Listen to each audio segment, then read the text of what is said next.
Ngayon ang unang araw ng confirmation of charges hearing sa kaso ni dating Pangulong Rodrigo Duterte sa International Criminal Court.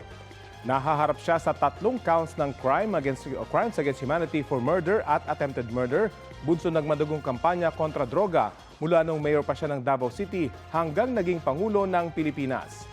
4 na araw ngayong linggo ang confirmation of charges hearing. 3 oras yan kada araw. Ayon sa ICC, hindi paglilitis ang confirmation of charges hearing.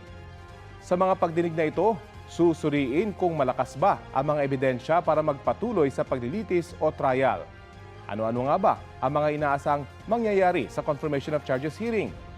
Batay sa schedule na inilabas ng ICC, mamayang alas 5 ng hapon, oras dito sa Pilipinas, magsisimula ang pagdinig at babasahin ang mga akusasyon kay Duterte. Pagkatapos, ay may tig 30 minuto ang prosekusyon, depensa, pati na ang Common Legal Representatives of the Victims o CLRV.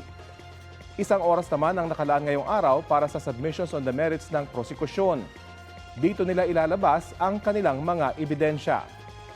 Bukas, may 1.5 oras muli ang prosekusyon para dyan bago magpresenta ng argumento ang panig ng mga biktima. Sa Huwebes, nakalaan para sa defense team ang 3 oras na pagdinig para sila naman ang magpresenta ng argumento. Itutuloy nila hanggang sa Biyernes ng kalahating oras ang pagpresenta ng argumento. Kasunod niyan ay ang closing statements ng prosekusyon, CLRV at ang depensa. Merong tig 30 minuto ang bawat panig para rito. Sa dulo, 1 oras tatalakayin ang pag-detain ng ICC kay dating Pangulong Duterte. May 6 na pong araw ang mga hukom para maglabas ng desisyon kasunod ng confirmation of charges hearing. Pwede nilang i-confirm ang isa o lahat ng inaakusa kay Duterte at doon maitutuloy ang paglilitis. Kung hindi naman i-confirm ay ibabasura ang kaso.